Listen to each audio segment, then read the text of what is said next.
Hello అండి, ఇది వచ్చేసి పొటాటో ఎగ్ బాల్స్. మనము ఇంట్లో ఉండే ఇంగ్రీడియంట్స్తోని చాలా సింపుల్గా చేసుకునే ఈవినింగ్ స్నాక్. పిల్లలైతే ఇష్టంగా తింటారు. నేనైతే ఫస్ట్ టైం చేశాను, చాలా బాగా వచ్చినాయి. అందుకే షేర్ చేస్తున్నాను మీతో. ఒక స్టార్టింగ్లో రెండైతే డీప్ ఫ్రై చేస్తుంటే కొంచెం గిన్నె కతుక్కుపోయి లోపల స్టఫింగ్ బయటకు వచ్చింది. ఇంకా మిగిలినవన్నీ బాగా వచ్చినాయి. ఆ రెండు తీసేసాను నేను. ఇంకా మనం ఇంట్లో ఉండే ఇంగ్రీడియంట్స్తోనే ఈజీగా చేసుకోవచ్చు కదా. ఎలా చేసుకోవాలో చూద్దాము. దీనికోసం అయితే ఒక 3 బంగాళాదుంపలు, 3 కోడిగుడ్లు అయితే ఉడికించాలి. అవి ఉడికేలోపు బ్రెడ్ క్రమ్స్ తయారు చేసుకుందాము. ఒక 3 బ్రెడ్డులను అయితే మిక్సీ జార్లో వేసేసి మిక్సీ పట్టామంటే ఇదిగోండి ఇలాగా బ్రెడ్ క్రమ్స్ రెడీ అయిపోతాయి. అలాగే బాల్స్కి మనం పైన కోటింగ్ ఇవ్వడానికని మైదా పిండితో స్లర్రీ చేసుకోవాలి. 1.5 టేబుల్ స్పూన్ మైదా పిండి తీసుకొని దాంట్లో చిటికెడు ఉప్పు, చిటికెడు మిరియాల పొడి వేయాలి. ఒక చిన్న టీ గ్లాస్లో నీళ్లు తీసుకొని కొద్ది కొద్దిగా పోసుకుంటూ, మరీ చిక్కగా కాకుండా మరీ లూజ్గా కాకుండా ఇలా బ్యాటర్ స్లర్రీ రెడీ చేసుకొని పెట్టుకోవాలి. ఇప్పుడు ఈ ఉడికిపోయిన బంగాళాదుంప, కోడిగుడ్లు అన్నీ చెక్కు తీసి పెట్టుకోవాలి. నేనైతే 3 చొప్పున తీసుకున్నాను. మీడియం సైజ్ దుంపలు, 3 ఎగ్గులు. ఇప్పుడు వీటిని తురుముకోవాలి. ఆల్రెడీ ఉడికినాయి కాబట్టి చాలా ఈజీగా తురుముకోవచ్చు.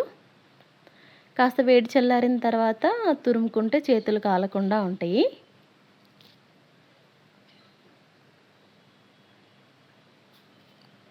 లేదంటే మ్యాష్ కూడా చేసుకోవచ్చు, కానీ తురిమితే మనకి ఇలా ఉండలుగా లేకుండా ఉంటాయని. చూసారా, అన్నీ తురిమేసాను, ఎంతోసేపు పట్టదు. ఇప్పుడు దీంట్లో ఒక మీడియం సైజు ఉల్లిపాయని సన్నగా తరిగి ముక్కలు వేయాలి. అలాగే కొత్తిమీరాకు, సన్నగా తరిగిన పచ్చిమిర్చి ముక్కలు. నేనైతే వేయట్లేదండి, నాకు చిన్నపిల్లలు ఉన్నారు. మీరు హ్యాపీగా వేసుకోవచ్చు. చిల్లీ ఫ్లేక్స్ లాంటివి కూడా వేసుకోవచ్చు. రుచికి సరిపడా ఉప్పు, కారం. నేనైతే 1 టీ స్పూన్ అంత కారం వేశాను. జీలకర్ర పొడి 1 టీ స్పూను, ధనియాల పొడి 1 టీ స్పూను, చాట్ మసాలా ఉంటే చాట్ మసాలా కూడా వేసుకోవచ్చు. కొంచెం మిరియాల పొడి. ఇవన్నీ వేసేసి బాగా కలపాలి.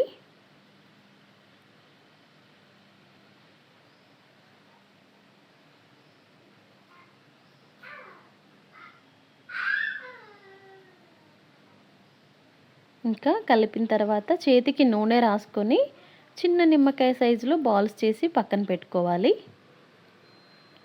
మా బాబుని చేయమన్నాను, 3.5 ఇయర్స్ మా బాబుకి చిన్న చిన్న బాల్స్ చేశాడు. ఇదిగోండి ఈ స్లర్రీలో ఆ ఉండని వేసేసి ఇలా ఒక్కసారి కలిపేసి బ్రెడ్ క్రమ్స్లో వేసి రోల్ చేయాలంతే, అంటుకుపోతాయి. నేనేమి నొక్కట్లేదండి, వీడియోలో అలా కనిపిస్తుందేమో, జస్ట్ అలా రోల్ చేసేస్తే సరిపోతుంది. ఇదిగోండి అలా స్లర్రీలో వేసేసి పైన అలా బ్రెడ్ క్రమ్స్ వేసి రోల్ చేస్తే చక్కగా అంటుకుపోతాయి. ఇలా అన్నీ ప్రిపేర్ చేసుకొని ఇంకా వీటిని డీప్ ఫ్రై చేసుకోవాలి. అవైతే మిగిలిపోయినాయండి. కళాయిలో నూనె వేయాలి, డీప్ ఫ్రైకి సరిపోను.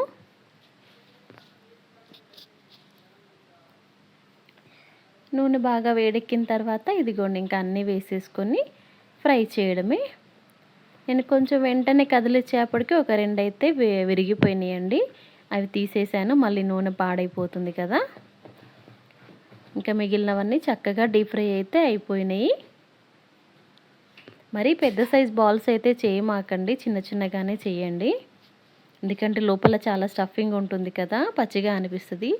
ఆల్రెడీ ఉడికినాయే, కానీ చిన్న బాల్స్ చేసుకుంటే బెటర్.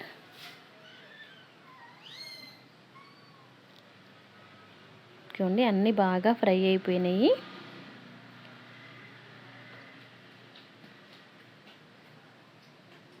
ఈ వీడియో నచ్చితే ప్లీజ్ లైక్ చేయండి అండ్ ప్లీజ్ సబ్స్క్రైబ్ చేసుకోండి నా ఛానల్ని.